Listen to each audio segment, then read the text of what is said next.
Pwede na sa akin to. Pwede na to. Magkano ba rate dito? Magkano ba rate dito? Sa Manila kasi ang mahal-mahal eh. Totoo, sa Manila, ang mamahal ng mga lalaki, nakakaloka. Bago pumunta dito, nakakuha ako ng callboy.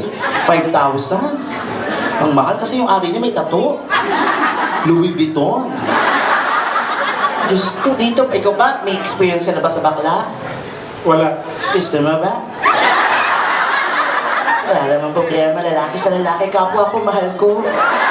Kung anong kakainin ko, kakainin mo rin. Ang tawag doon, happy fiesta. Pero may mga bakla na nililigaw sa'yo. Meron.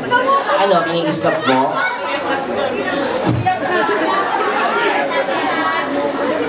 Oo. Saraulo ka ba? Parang nakikipag-usap sa alien naman. Takot ka ba sa akin? Hindi. Okay naman ba eh? Ang sarap! Totoo, sa Maynila, ang mahal ng mga lalaki. Diyos, may makakuha ka mga mura kaso mga tricycle driver. Yung 100 pesos. Ang hirap naman isubo, pasmado yung ari, kakabat siya. Hahabuli ba, magsubo ba, nakakadapat siya. Isang araw, di mo makuha. Meron mura, mga 50 pesos, nasa construction worker. Last na sumubo ko ng construction worker, nag-lockjaw ako. Yung ari, may semento pa. Isang lumalabas, graba.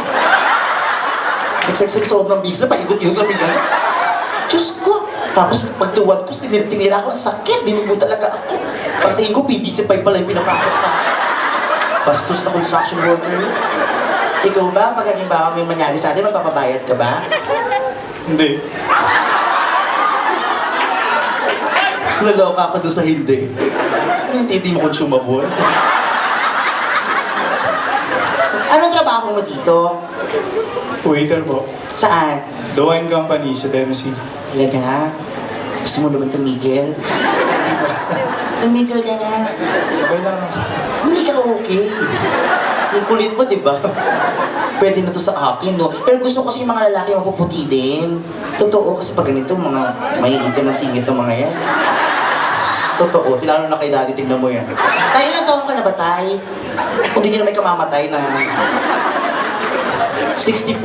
Malapit na. Congratulations. Ha? Okay pa ba? Ilatag mo nga dito.